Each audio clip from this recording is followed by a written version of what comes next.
Salut, aujourd'hui on va dépanner un poste à souder de la marque Ceval, modèle Invertarc 160N. C'est un abonné qui m'a contacté pour que je l'aide à réparer ce poste. Il a acheté ce poste en vue de le dépanner. Il a fait pas mal de choses mais il n'a pas réussi à trouver encore d'où vient la panne. Donc il m'a appelé à l'aide et je vais donc regarder ce qui va pas. Alors ce poste a priori il est quasiment neuf, il aurait tourné que 10 minutes et d'un coup il serait mis à plus fonctionner. Ce qui veut dire qu'en gros, il n'y a plus rien qui s'allumait en face avant. Le propriétaire qui a fait quelques investigations pense qu'il y a une alimentation basse tension qui serait défectueuse. Donc on va essayer de regarder ça en détail. C'est parti!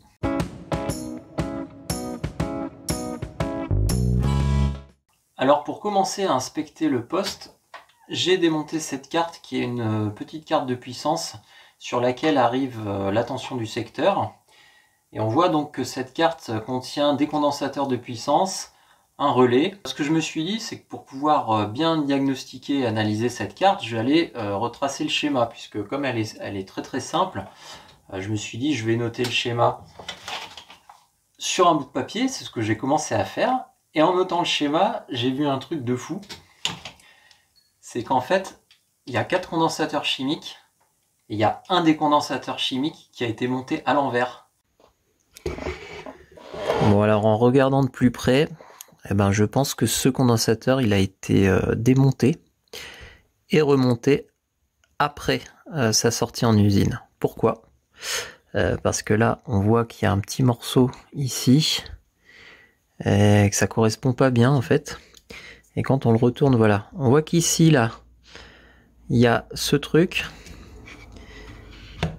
qui correspond finalement à cet endroit.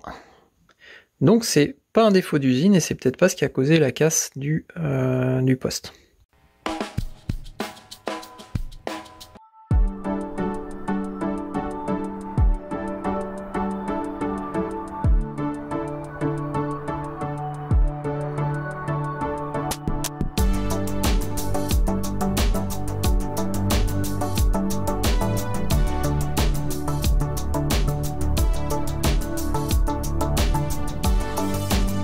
Voilà, j'ai démonté ce condensateur. Et on va pouvoir le remettre dans la bonne position. Ah là tout de suite, quand il est dans le bon sens, ça va mieux. Là on voit que la résine ça correspond.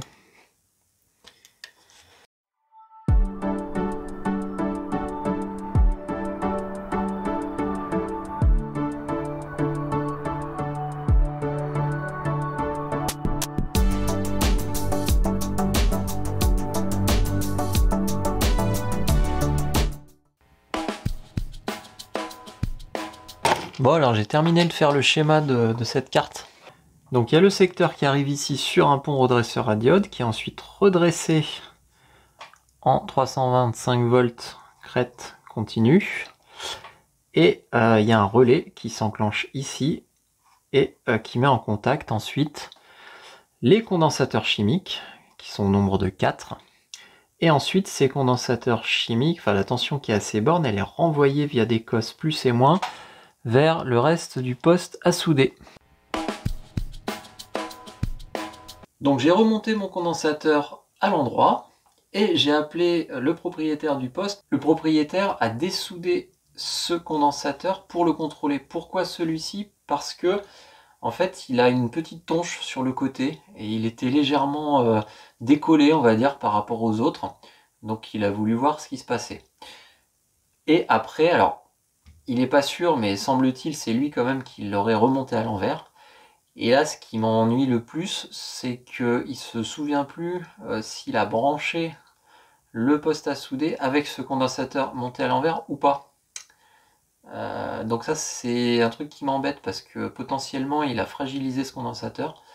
Et potentiellement, ce condensateur, donc il pourrait exploser à une prochaine mise sous tension. Donc ce que je vais faire, c'est que avant de mettre sous tension cette carte pour contrôler la tension aux bornes, je vais mettre mon dispositif sous une boîte de manière à protéger l'environnement et moi-même en cas d'explosion. Voilà, pour éviter qu'il y ait du produit, notamment l'électrolyte, qui se retrouve un peu partout et sur moi. Et on va allumer. Puis je mettrai aussi un casque, parce que quand ça explose, ça pète les tympans. Voilà. Bah non, je déconne. Alors là, je vais allumer. On a la tension qui monte, on arrive à 325 volts. Donc c'est le secteur qui est redressé. Et là, je vais couper la tension.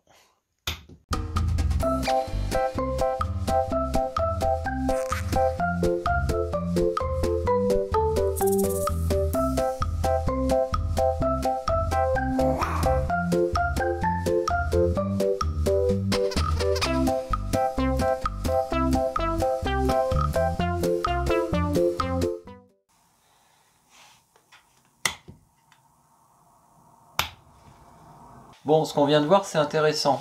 Quand j'utilise cette carte de manière isolée, j'ai bien les 325 volts qui sont présents aux bornes des condensateurs de puissance. Par contre, quand cette carte est branchée au reste du poste, et quand j'allume, je n'ai pas ces 325 volts. On a vu sur la vidéo que la tension monte légèrement aux alentours de 18 volts, puis après elle rechute à 0 volts. Ce que je pense, c'est qu'il y a quelque chose qui est en court-circuit sur cette carte. Et du coup, quand on a un court-circuit ici, si on regarde le schéma de la carte avec les condensateurs chimiques, on voit qu'il y a une varistance. Et donc ce qui doit se passer, c'est que cette varistance, elle voit toute la tension d'entrée là, du secteur à ces bornes. Et le principe de cette varistance, c'est justement de s'opposer au pic de courant, aux surintensités. Donc au début, quand on allume, il y a du courant qui passe, donc on voit de la tension, et très rapidement cette varistance chauffe et devient résistante, et donc s'oppose au passage du courant. C'est pour ça que la tension chute à nouveau. Donc la prochaine étape, ça va être d'essayer de trouver quel est le composant défectueux dans la carte qui est en aval, et on va regarder, on va essayer d'observer et de deviner ce qu'il faut contrôler. Donc là j'ai mon multimètre en mode ohmmètre. Et ça, c'est l'entrée de la carte sur laquelle on vient brancher la sortie de la carte avec les gros condensateurs. Donc je vais déjà vérifier que j'ai effectivement un court-circuit quand je contrôle cette entrée. Et voilà, on voit qu'on a une résistance quasiment nulle. Donc on a bien un court-circuit. Pour déterminer quel est le composant qui est en défaut, on n'a pas vraiment beaucoup de solutions, hein. Normalement, il faut dessouder les composants et les contrôler un par un. Alors évidemment, on va pas faire tout ça sur toute la carte, là on s'en sortirait pas. On va essayer d'être un peu plus malin. Et donc par exemple, j'ai observé qu'il y avait un câble qui reliait la carte du dessus à une autre carte de puissance du dessous. Donc on va tout simplement défaire ce connecteur et on va voir si on est toujours en court-circuit. Ça nous donnera une indication, est-ce que le court-circuit il est plutôt là ou il est plutôt là. Voilà, donc j'ai défait ce connecteur. On va refaire le test. Ouais, on est toujours en court-circuit. Alors ce que je vois, c'est que il y a pas mal de petits connecteurs quand même un peu partout. Donc ce que je vais faire, c'est que je vais les enlever un par un en contrôlant la résistance. Et peut-être qu'avec un peu de bol, j'aurai un moment où ça passe de résistance nulle à résistance infinie. Et ça, ce serait cool, parce que ce serait vraiment un moyen d'identifier très clairement s'il y a un problème. Là, j'ai réussi à coincer mes sondes de multimètre. Et je vais enlever des trucs un par un et je vais voir si ça change quelque chose.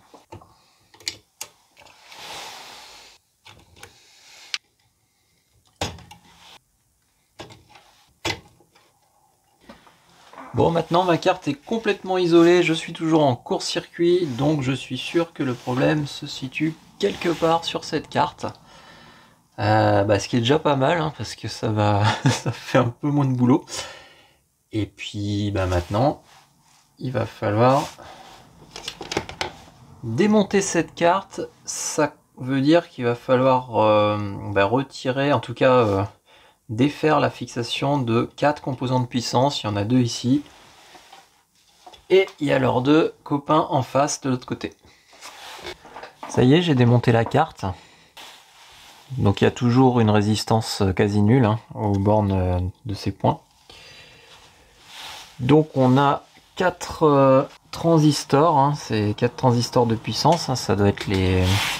je sais pas ce que c'est en fait. Parce qu'il y a aussi des transistors plus bas, donc je sais pas si c'est... Ouais, j'en sais rien. Mais bon, je vais pouvoir les dessouder et puis les contrôler un par un. Il y en a peut-être un ou plusieurs là-dedans qui sont morts. Alors j'ai enlevé ce transistor ici. Quand je vérifie la résistance aux bornes de l'entrée, plus moins, eh ben j'ai 233 kΩ. Alors qu'avant j'avais 0. Donc ça c'est intéressant. Bon alors là je me suis mis en calibre diode. Et donc on va regarder ce qui se passe. Ça c'est un transistor IGBT. Là on a la grille, on a le collecteur et on a l'émetteur. Donc entre collecteur et émetteur, normalement on devrait avoir une résistance infinie. Et là on a 0. Et quand je me mets dans l'autre sens, je devrais voir la chute de tension d'une diode, puisqu'il y a une diode inverse dans ce type de composant. Et là, j'ai rien du tout. Alors, ce qui est intéressant, c'est qu'on va se mettre sur ce transistor ici. Hop. On voit qu'en dans le sens passant, on n'a rien là, c'est-à-dire que je suis en dépassement de calibre, donc c'est ce qui est attendu. Et si je me mets dans l'autre sens, eh ben, j'ai 444 millivolts, ce qui correspond à une chute de tension dans une diode. En tout cas, dans ce type de diode qui est sur ce composant. Donc a priori, celui-là est bon. Par contre, si je me mets sur celui de gauche, je retrouve un peu les mêmes problèmes. J'ai 0 de ce côté et j'ai 0 de l'autre. Ce qui me laisse penser que ce composant est aussi HS. Alors faut se méfier hein, quand on fait ça sur les composants montés, vu qu'il y a une carte autour, c'est pas toujours juste, mais bon, en tout cas là on voit une différence. Et il se trouve que le composant qui était en face, lui, une fois que je l'ai démonté, il est HS aussi. Donc c'est intéressant.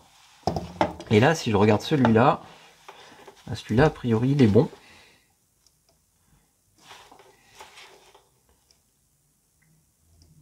Voilà, on retrouve mes 445, 444 de tout à l'heure. Donc a priori, j'aurai 2 composants ici qui seraient HS et ce serait ceux-là les responsables du problème. Donc bilan des courses, j'avais 2 transistors qui étaient HS et 2 transistors qui étaient bons. Donc je vais en recommander 4, hein, je vais tous les changer, hein, c'est pas pour le prix que ça coûte. Alors je veux m'assurer qu'il y a uniquement que ces composants qui sont cassés et pas d'autres derrière, parce que ça servira à rien de changer cela s'il y a un autre problème. Je vais contrôler la carte du dessous qui est en fait une carte avec des diodes. Et en fait cette carte, elle a donc en tout 8 diodes, 4 de chaque côté. Et la particularité de ces diodes, c'est qu'en fait ce sont des diodes doubles. C'est-à-dire des diodes à cathode commune. Et comment ça marche ? Voilà, ça c'est le schéma du circuit secondaire qui est donc au secondaire du transformateur de puissance. Et chaque diode contient 2 diodes et elle va donc assurer à la fois la fonction de cette diode et de cette diode.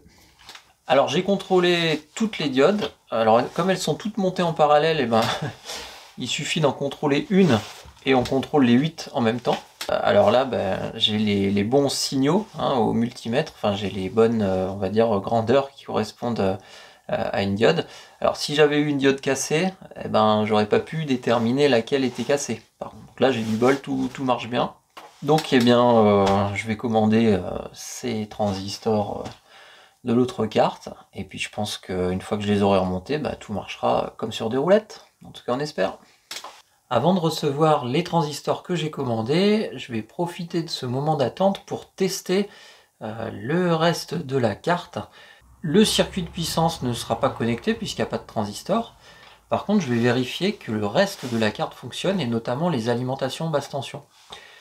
Donc ce que je vais faire, c'est que quand je vais mettre sous tension le poste, normalement je devrais avoir mes voyants qui s'allument, mon afficheur, et ça devra m'indiquer que le poste, que le reste du poste est en fonctionnement.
Alors, je me suis aperçu d'un truc en voulant remonter le poste à souder. Il y a un problème.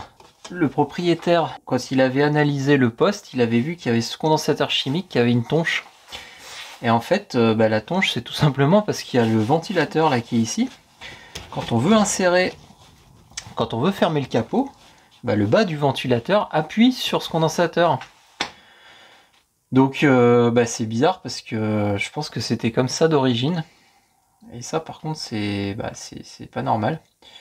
Il y a peut-être un défaut sur une série bizarre. Donc je vais voir si je peux pas faire des perçages pour décaler cette platine un petit peu, de manière à ce que ça rentre correctement, parce que là c'est pas possible.